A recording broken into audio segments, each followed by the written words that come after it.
Good morning, welcome back to the channel. Jagaddhatri পুজোর পরের দিন কালকে রাত 1:30 নাগাদ বাড়ি এসেছি। ঘুমিয়েছিলাম সকালবেলা, বেশিক্ষণ ঘুম হয়নি, বাপরে বাপ। 9:30। তারপরে এটা ওটা সেটা। এই মহিলা আমাকে বসে খেতে দেবে না, হ্যাঁ, শুধু বলে কাজ কর আর খা, কাজ কর আর খা, কাজ কর আর খা। এগুলো ঠিক নাই। বেললাম, ভাজলাম, সব কিছু করলাম, তবে গিয়ে দুটো লুচি পেয়েছি আমি।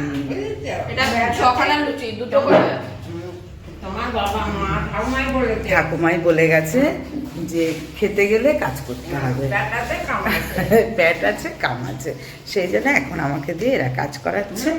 আমার কিছু করার নেই। এই যে আছে তরকারি, খান, মিষ্টি, চা। খেয়ে নেই তাহলে।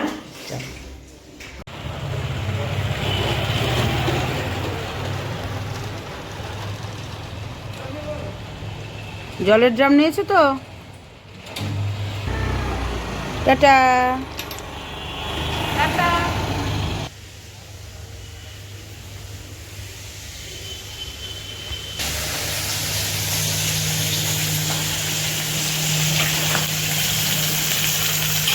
কি রান্না হচ্ছে এটা? এত আজকে আপনি কথা তো বলেন না দিদি, আপনি তার একটু জোরে কথা বলেন, আমরা যেটুকুনি জানি।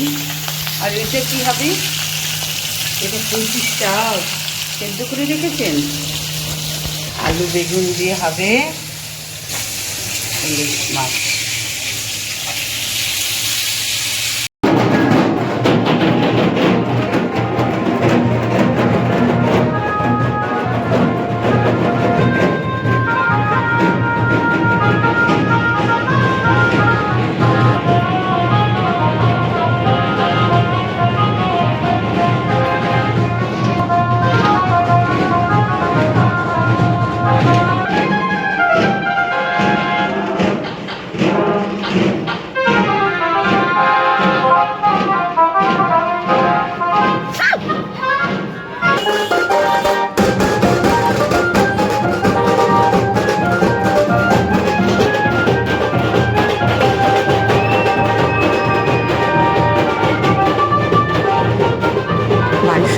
যখন ঘর ভাসান যাচ্ছে আর এত সুন্দর মানে সব ঢাক বাজছে, কাঁসা বাজছে, না নাচলে ভালো লাগে, সেই জন্য আমিও একটু নেচেই নিলাম। কেউ নেই, একা একা তো সেই জন্য সেইভাবে আনন্দ করতে পারছি না, একা একাই সেই জন্য একটু নাচটা করে নিলাম। যাই হোক, এখন আমরা বেরিয়ে পড়ছি ঘট ভাসান দেখতে যাব বলে। এখন আর মা যাচ্ছে না, মা রান্নাবান্না করে পুজো আর্চা করবে। আমরা বললাম যে যাই ঘট ভাসানটা দেখে আসি। কৃষ্ণনগরে কিন্তু এটাও একটা মানে জগদ্ধাত্রী পুজোর বৈশিষ্ট্য, যেটা হচ্ছে ঘট ভাসানটা খুব সুন্দরভাবে হয়। মানে চন্দননগরে যেমন ঠাকুর ভাসানটা খুব সুন্দরভাবে হয়, এখানটায় ঘট ভাসানের এই রকম প্রসেশন বেরোয়, এক এক রকমের ট্যাবলো নিয়ে নিয়ে নানান ধরনের জিনিসপত্র, মানে এখন যে সমাজের পরিপ্রেক্ষিতে যে সমস্ত জিনিসগুলো দেখানো দরকার সেরকম, বা অনেক জায়গাকার অনেক ঐতিহ্য তুলে ধরা হয়, মানে খুব ভালো লাগে। আর তারপরে তো সেই ঢাকের আওয়াজ, ক্লাবের ছেলে মেয়েদের নাচ গান সমস্তটাই তো আছে, সব মিলেমিশে জমজমাট, দারুণ লাগে, বেশ একটা আলাদা ফিল আসে। তো অনেক বছর পর আমি ঘট ভাসানটা দেখার জন্য গেলাম। বাড়ির থেকে একদমই কাছে, গিয়ে একটু ফোঁটা ইয়ে করে দাঁড়ালে পারেই ঘট ভাসান, কিন্তু ওই যে বললাম ল্যাদ খেতে ভাল লাগে, ইচ্ছা করে না আর কি। তা এবছর ভাবলাম যে না যাই, একটু ঘট ভাসানটা দেখে আসি। সো চলে এসেছি, তোমরাও দেখো ঘট ভাসান কেমন লাগে তোমাদের, সেটাও আমাকে কমেন্টে জানিও।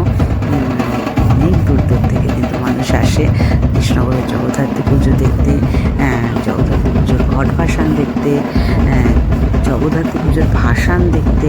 আমাদের ওখানটায় মানে কৃষ্ণনগরের ঐতিহ্য হচ্ছে সামে করে ঠাকুর নিয়ে যাওয়া, মানে বেয়ারারা ধরো 60-70 জন বেয়ারা সাং বানিয়ে সাংয়ের মধ্যে করে ঠাকুর, অত বড় বড় জগদ্ধাত্রী ঠাকুর, সেগুলোকে তুলে নিয়ে ঘাড়ে করে করে নিয়ে যাবে।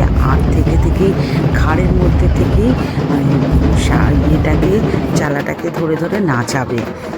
মানে সেটা একটা আলাদা থ্রিল। আর একটা ঠাকুরের সঙ্গে তো মানে 60, 70, 80, 100 ঠাকুরের ঢাক থাকে, সেই ঢাকের আওয়াজ, মানে সব মিলিয়ে মিশিয়ে মানে একদম দারুণ দারুণ দারুণ লাগে জিনিসগুলো। আর ঢাকিগুলোরও দেখছো এনার্জি, এই 3 দিন ধরে মানে কন্টিনিউয়াসলি চলছে, কিন্তু তাদেরও কিন্তু এনার্জির কোনো ঘাটতি নেই। মানে মা যেন স্বয়ং তাদের উপরও ভর করে, যার জন্যই কত মানে ইয়াং তো আছে, বয়স্ক ঢাকিগুলোর যেন দেখলাম আমি বেশি এনার্জি, তারা যেন বেশি এনার্জির সঙ্গে ঢাক বাজাচ্ছে। কত ধরনের তাল, কত ধরনের মানে দারুণভাবে ঢাক বাজাচ্ছে, দেখে খুব ভালো লাগলো জিনিসগুলো।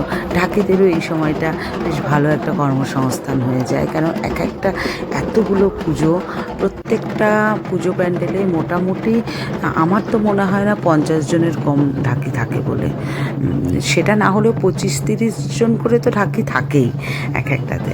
তা যাই হোক, তোমরা কিন্তু দেখতে থাকো কৃষ্ণনগরের ঘট ভাসান, আর কমেন্টে অবশ্যই জানিও কিন্তু কেমন লাগলো তোমাদের এই ঘট ভাসান দেখতে। আর যদি ভালো লাগে আমার চ্যানেলটাকে একটু সাবস্ক্রাইব করে নিও, লাইক করো, কমেন্ট করো। তোমরা কিছুই কিন্তু করছো না, আর বলতেও ইচ্ছা করে না, কিন্তু না বললেও চলবে না, তোমাদের তো আমাকে বলতেই হবে যে প্লিজ প্লিজ প্লিজ পারলে একটু পাশে থাকো। চলো তাহলে দেখতে থাকো কৃষ্ণনগরের ঘট ভাসান।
আর না, অলরেডি 3:30-র বেশি বেজে গেছে, তাই জন্য এখন আমরা ফিরে যাচ্ছি। এখনও অনেক ঘট ভাসান বাকি আছে, মানে 5টা পর্যন্ত চলবে, কিন্তু খিদেতে পেটে খিচুড়ি দর মারছে, সেই কারণে চলে আসলাম বাড়িতে।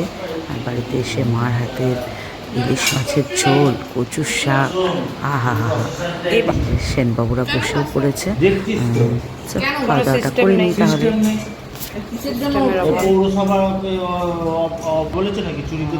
আচ্ছা,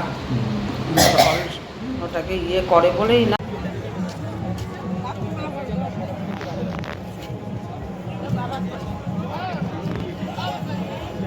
দুপুরবেলায় খেয়ে দিয়ে উঠতে উঠতেই 5টা বেজে গেল। যাই হোক, কিছুটা ল্যাথফ্যাট খেয়ে রাত 9টা নাগাদ আমরা এসেছি ঠাকুর ভাসান দেখব বলে।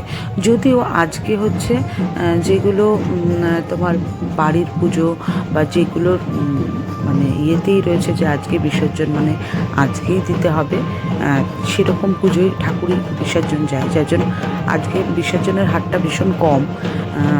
অনেকটা পর পর ঠাকুর আসে, বোরিং ব্যাপার স্যাপার একটা। সারাদিন ঘট ভাসানের পরে আজকে যার জন্য ভিড়টাও একটু কম, সারাদিন মানুষের ঘট ভাসান দেখতে সারাটা দিন কাটিয়ে দিয়েছে। যদিও কৃষ্ণনগরবাসীর বা কৃষ্ণনগরে যারা ঠাকুর দেখতে আসে তাদের কারোরই এনার্জি কম আমি কোনোদিন দেখিনি, তারা সব কিছুই করে নেয়। তবু আমার মনে হয় সেটা, আমি যেহেতু ল্যাদ খাই, তা যাই হোক, যার জন্য আমরা দাঁড়িয়ে পড়েছি। তবে বেশিক্ষণ থাকবো না, কালকে ভোরবেলায় আবার আমাদের ফিরে যাওয়া বাড়ির উদ্দেশ্যে। গিয়ে সোমনাথের অফিস, গুব্বু পারলে স্কুলটা সবই অ্যাটেন্ড করবে, সেই কারণে তবু যেটুকুনি হয় একটু দাঁড়িয়ে থেকে দেখে টুকটাক খাওয়া দাওয়া করে তবে আমরা বাড়িতে যাব। তাহলে আর কি বলবো, আজকের ব্লগটা বা কৃষ্ণনগরের জগদ্ধাত্রী পুজোর ঘট ভাসান, ঠাকুর ভাসান, সমস্তটাই তোমাদের সামনে তুলে ধরলাম। তোমরা দেখো, জানিও কেমন লাগলো তোমাদের, সেটুকুনি অপেক্ষায় থাকবো। তোমাদের কেমন লাগলো সেটা বলবে তোমরা, শুনবো আমিও। টাটা।